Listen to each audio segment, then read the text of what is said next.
Hey guys, welcome back to my channel. तो हम शुरू करने वाले हैं हमारा चैप्टर जिसका नाम हमारी एक कविता जो कि है मतलब एक है जो कि है कविता वाली। पिछले वाले चैप्टर में मैंने आपको ऊषा समझाया था एंड बहुत ही अच्छे से समझाया था। एंड प्लीज़ जब आप वीडियो देखो तो लाइक कर दिया करो, प्लीज़ प्लीज़ प्लीज़। चलिए तो शुरू करते हैं। देखो तो यहाँ पे मैं आपको इनके जो है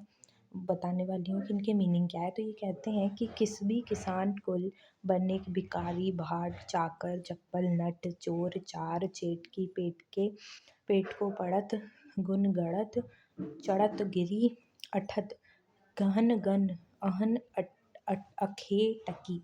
ऊंचे नीचे करम धर्म अधर्म करी पेट ही को पछत बेचत बेटी बेटिका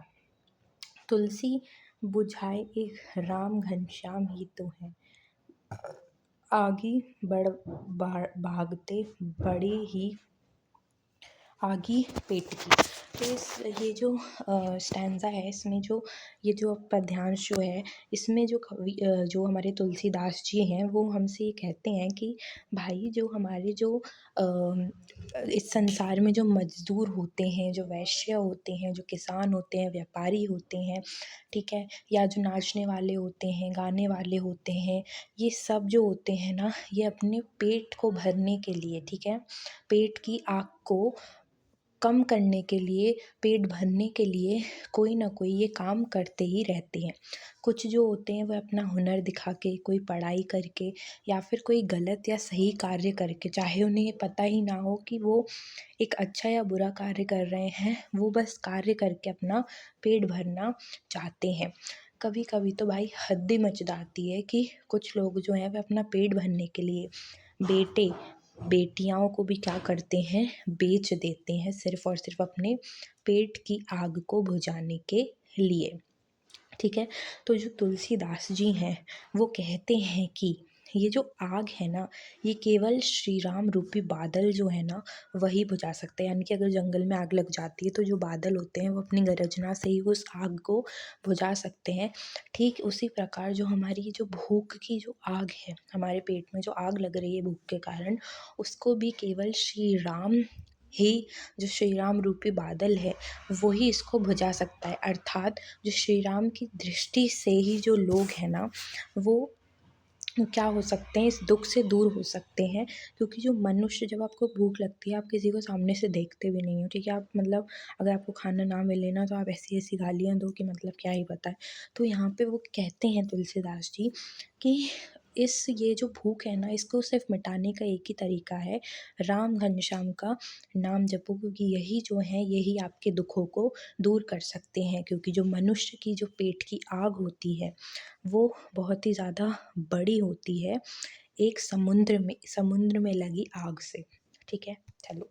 दूसरे स्टैंज़ा में क्या कहते हैं, खेती ना किसान को भिखारी को न भीख बली बनिक को बनिज ना चाकर को चाकरी जीविका विहीन लोग सिंहमान सोच बस कहे एक एकन सो कहा जाय का करी वेदहु पुराण नहीं लो कहु विलोक किस अस्त साकरे सब पे राम रावरे कृपा करी दरिद्र दसानन दबाई दुनि दीनबंधु दरित दहन देखी तुलसी हाहा करी। तो यहाँ पर क्या कहते हैं, इस वाले स्टैंज़ा में जो हमारे जो तुलसीदास जी हैं वो हमसे ये कहते हैं कि जो जो समय जब बारिश नहीं होती है तो उसके कारण क्या होता है कि जो खेत होता है वो उपजड़ हो जाता है, मतलब उसमें कुछ उग नहीं पाता है, बिल्कुल सूख जाता है, ठीक है ना, सूखा पड़ जाता है। तो जो किसान होता है वो खेती नहीं कर पाता, भिखारी जो है वो भीख नहीं मांग पा रहा है, जो नौकर होते हैं वो नौकरी नहीं कर पा रहे हैं, और जो हमारे पास जो व्यापारी होते हैं वो व्यापार नहीं कर पा रहे हैं, ठीक है। और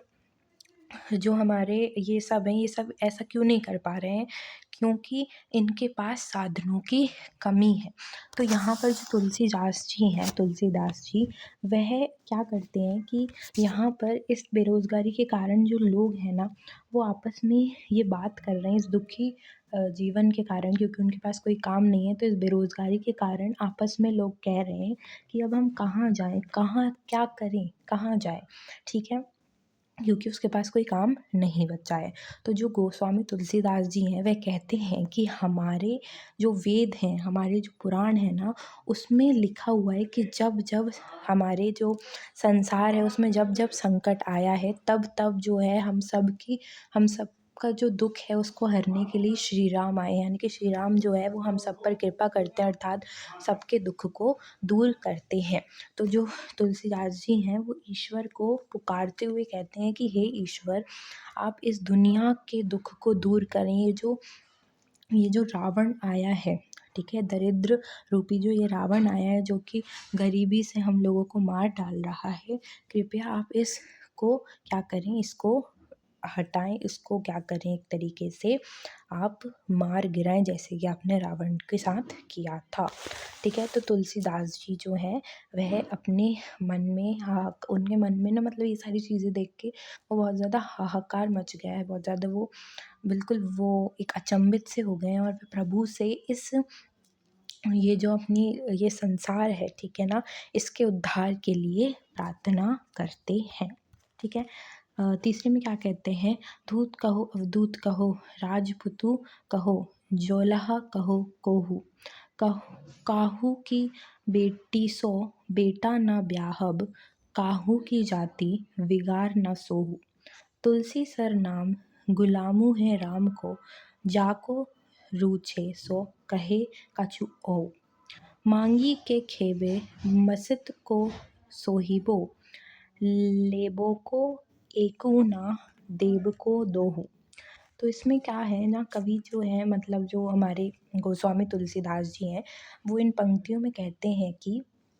आप मुझे जो ये जो दुनिया है ना, ये मुझे किसी भी चीज़ से संबोधित करते, चाहे ये मुझे कह दे कि ये बहुत ही सज्जन इंसान है, चाहे ये बहुत गलत इंसान है, चाहे ये पागल इंसान है, चाहे ये कैसा भी इंसान है, ठीक है, चाहे ये ना राजपूतू है या जो भी, आप कुछ भी कह लो मुझसे, मुझे किसी से कोई रिश्ता नहीं रखना, ना ही मेरा जो है मेरे को अपने बेटे को किसी बेटी से ब्याह करवाना है, ना ही मुझे किसी से रिश्ते निभाना है जो कि मैं अपनी जाति को